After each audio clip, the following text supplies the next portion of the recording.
আসসালামু আলাইকুম সবাইকে। সবাই কেমন আছেন? আজকে আমাদের মিশন হচ্ছে লেকের পাড়ে গোসল করতে যাওয়া। আমাদের বাচ্চারা আর কি যাবে জন্য বায়না ধরছে। ওই যে দেখেন সবাই রেডি। আমার মামা আরেকজনকে হায়ার করে নিয়ে আসছে। এটাও আমার মামাতো ভাই সম্পর্কে। তো এই যে দেখেন আমার মামা, মামি, আমার বোনের ছেলে, মামাতো বোন। এই রাস্তায় দেখেন জাম পাড়তে দেখে আমার মামা আর মামাতো বোন দাঁড়ায় গেছে। ওরা জাম নিবে। তো আমাকে দেখাচ্ছে এই যে জাম অনেক মিষ্টি। এরপর দেখবেন আমার মামা কিভাবে দৌড় দেয়। এই যে দেখছেন কিভাবে দৌড়টা দিছে। এই যে দেখেন দৌড় দিতে দিতে যাইতেছে আমার মামাতো বোনকে সাথে নিয়ে। আর সামনে হচ্ছে আমার ছেলে, আমার বোনের ছেলে, আর একটা হচ্ছে আমার একটা ভাইয়ের ছেলে। তো ওই যে দেখেন কিভাবে দৌড়াচ্ছে। এরপরে এই যে নেমে গেল লেকের পাড়ে এসে আমাদের ওই যে দেখেন শাপলা, ওই শাপলা ফুলের দিকে আমাদের নজর চলে গেছে। তো বলতেছি মামা ওই ফুলগুলো নিয়ে আসেন। তো মামা সাতটায় ওই যে ফুলগুলো নিয়ে আসতে গেছে। তো শুনতে পারবেন যে ফুলটা উঠানো অনেক কষ্ট, কতটা কষ্ট এই ফুলগুলা এরকম পানি থেকে উঠানো। আসলেই আমরা যারা সাঁতার জানি না তারা তো বলতে পারবো না, যারা সাঁতার জানি তারা জানে। আমি কিন্তু সাঁতার জানি না, তো এই জন্য আমি আর নামি নেই। আমি পাশে দাঁড়াইছিলাম। ওই যে দেখেন একটা একটা করে শাপলা উঠাইতেছে, কত সুন্দর সুন্দর শাপলা ফুটে আছে। অনেক কষ্ট।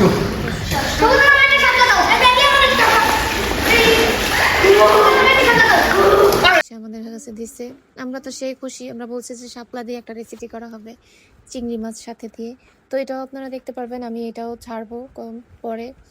এখন শুধু দেখেন কিভাবে তারা লেকে এসে গোসল করতেছে, মজা করতেছে। আসলে শৈশবকালটা সবারই অনেক ভালো কাটে। তো এই যে ওরা এখন যেই শৈশবকালটা কাটাচ্ছে, এটাও ওরা একটা সময় অনেক মিস করবে, যেমন এখন আমরা অনেক মিস করি শৈশবকালকে।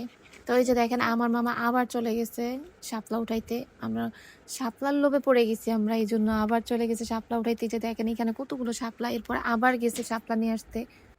যে মামা শাপলা উঠাইতেছে আর আমার ছেলে এখানে দেখেন সাঁতার পারে না, এই জন্য পারে বসে ওই এরকম পা নাচাচ্ছে। পরে এই যে আমার বোনের ছেলে আসছে, আমার বোনের ছেলেও সাঁতার জানে না, নামে নাই। ওই যে দেখেন কতগুলো শাপলা আরো নিয়ে আসছে মামা উঠে। আপনারা দেখলেই বুঝবেন শাপলার সাইজ কত বিশাল বিশাল। তো এই যে দেখেন শাপলা আবার নিয়ে দেখেন আমার, ও সাথে এবার আবার কলমি শাকও যোগ হয়েছে। আমার মামা কলমি শাকও উঠায় নিয়ে আসছে। মানে আমার মামা একটু শাক পাতা বেশি পছন্দ করে, তো এই জন্য এগুলো নিয়ে আসে। এখানে এসে আমার প্রথমে চোখ গেছে শাপলার উপর, এরপরে আবার শাপলা উঠাইতে গিয়ে কলমি শাক নিয়ে আসছে। এই যে দেখেন ওরা ওইখানের পানিটা পরিষ্কার ছিল না, এই জন্য আমরা একটু এই পাশে চলে আসছি। এই যে দেখবেন বাচ্চারা এক একজন করে লাভ দেয়। এই যেটা হচ্ছে আমার মামাতো ভাই, স্যান্ডেল সহ লাভ দিয়ে দিছে। এই জন্য আমার মামা পাশে থেকে বকতেছে যে দেখ কি করছে, স্যান্ডেল সহ নেমে গেছে।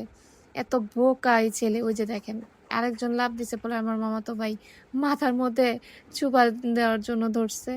আর এইখানে বাচ্চারা সবার সবার কাজ করতেছে, আর এইখানে আমার মামার কাজ চালাই দিতেছে, কলমি শাক উঠাইতেছে। তো উনি নাকি আজকে কলমি শাক দিয়ে ভাত খাবে, এই জন্য কলমি শাক উঠাই দিচ্ছে। অবশ্যই এখানে কলমি শাকগুলো ভালো, এইখানের পানিতে কোনো রকমের নোংরা কোনো কিছু নাই। আর পাশে একটা বড় ক্ষেত দেখলাম আমরা, যেখানে বেগুন, ডাঁটা, পাট শাক, তিল গাছ। আমি আমার লাইফে কখনো তিল গাছ দেখি নাই। ওই দিন ফার্স্ট আমরা একটা তিল গাছ দেখছি, ওইখানে তিল গাছও লাগানো।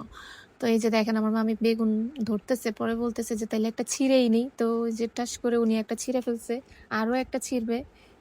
এরপরে এর পাশেই আবার চিচিঙ্গা গাছ আছে, ঝিঙ্গা গাছ আছে। এই যে দেখেন কতগুলো কলমি শাক, মাশাল্লাহ। এগুলো উঠাইছে এখান থেকে একদম পুরা ভালো পিওর, কোনো রকমের কোনো সার নাই, কিছু নাই, নোংরা কোনো কিছু নাই। তো সামনে দেখেন এই যে কুমড়া পাতাও দেখা যায়। এই যে আমি এই ক্ষেতটার কথা বলছি, দেখেন চিচিঙ্গা গুলো ঝুলে আসছে, কত সুন্দর দেখাচ্ছে। মাশাল্লাহ, যে লাগাইছে তার তো মাশাল্লাহ মাশাল্লাহ মাশাল্লাহ। এই যে দেখেন ঝিঙ্গা, অনেকগুলো ঝিঙ্গা ধরে আছে। এই যে দেখেন আমার মামি ধরতেছে এই যে ঝিঙ্গা, আমাকে বলতেছে যে নিবি। আমি বলছি না, ধরতে পারলে বাইদা রাখবে। ওই যে দেখেন বাচ্চারা গোসল করতেছে, আর আমার মামা মাছ ওই মাঝখানে যাবে গিয়ে ডুব দিবে, আর বলবে যে এইখানে অনেক গভীর, প্রচুর গভীর, এইখানে ঠাঁই পাওয়ার মতো নাই। বাচ্চাদেরকে ওইখানে যেতে না মানা করছে। এখানে তো বেশিরভাগ বাচ্চারা এই সাঁতার, ওরা এখানে সাঁতার যায় না। ফাইনালি বাসায় চলে এসেছি। এই যে শাপলা, কলমি শাক, বেগুন, এটা দিয়ে নেক্সট রেসিপি হবে। তো ভালো থাকবেন, আসসালামু আলাইকুম।